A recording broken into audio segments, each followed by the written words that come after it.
I stood on the 50-yard line of the high school football field, the lights casting long shadows across the turf.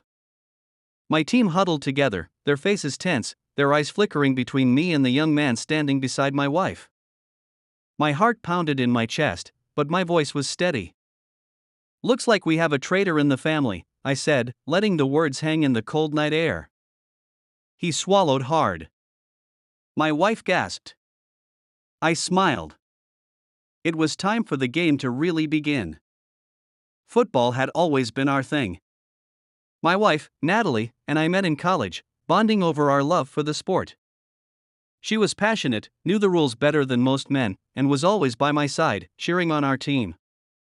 After graduation, we got married, and I took a job coaching at a local high school. It wasn't glamorous, but I loved shaping young athletes, teaching them discipline and teamwork. Natalie became a fixture at my practices, my games, hell, even my post-game speeches.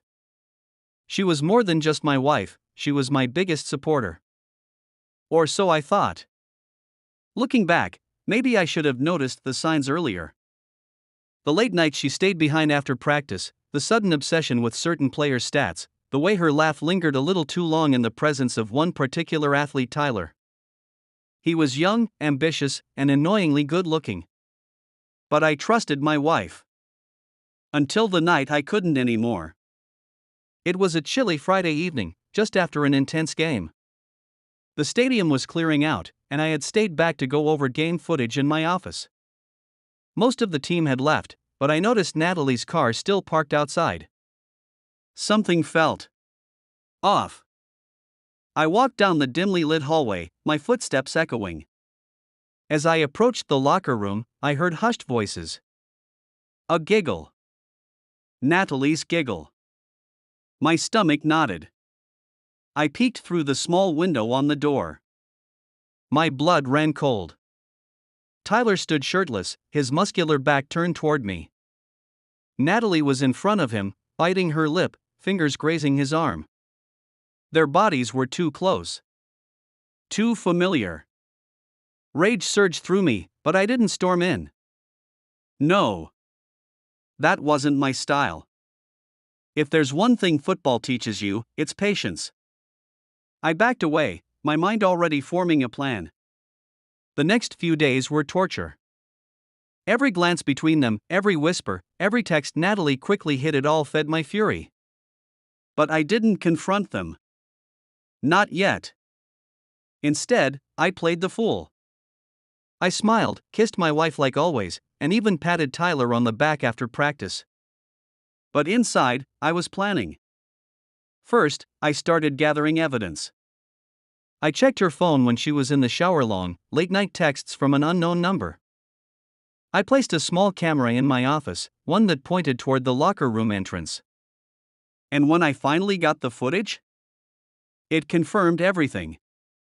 She wasn't just cheating. She was sneaking him in after hours. Disrespecting my field.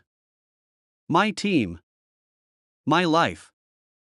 I clenched my fists. Oh, they had no idea what was coming. The first step was subtle. Psychological warfare. I made Tyler the captain. Publicly praised him, pushed him harder. Made him believe he was my golden boy.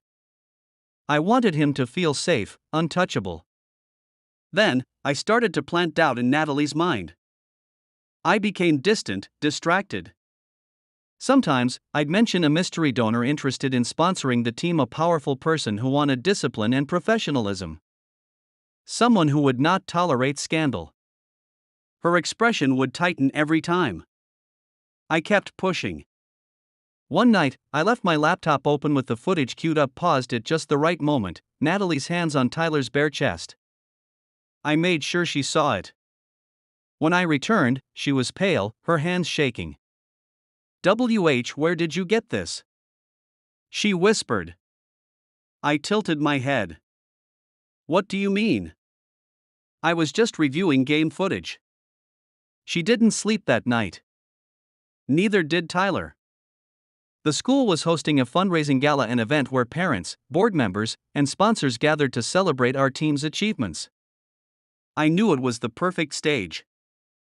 I invited Tyler's parents. Even his girlfriend. Yes, he had one. A sweet, innocent girl who had no idea what her loyal boyfriend was doing behind her back.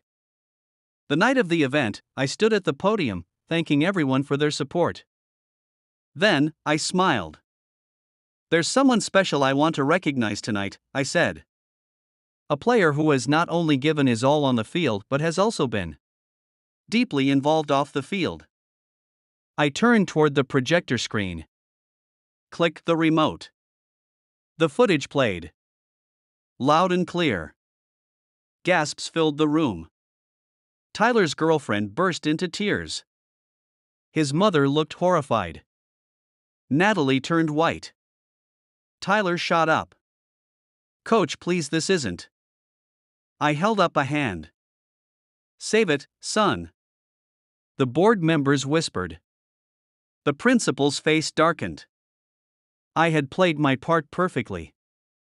The fallout was brutal. Tyler was benched indefinitely. His reputation shattered. He lost his scholarship offers. Coaches didn't want a player with that kind of baggage. As for Natalie, she was humiliated. Whispers followed her everywhere. Our mutual friends took my side. She begged for forgiveness, claimed it was a mistake, that she loved me. But love? Love doesn't sneak around behind your back. Love doesn't betray you with someone who calls you coach. I served her divorce papers the next morning. She cried, screamed, called me heartless. I didn't care. Then, I made sure she knew every penny she thought she'd get. Gone. I had quietly shifted assets, ensured she walked away with nothing but regret. The following week, I walked onto the field alone. The wind was crisp, the air silent. For the first time in months, I felt free. I had lost my wife, but I had regained my dignity. I had been betrayed, but I had come out stronger. Tyler had transferred schools. Natalie had moved out. And me? I was still coaching. Still leading my team. But now, I was a different man. Wiser. Tougher. And completely unstoppable. They say revenge is a dish best served cold. I say it's best served under the stadium lights, with the whole world watching.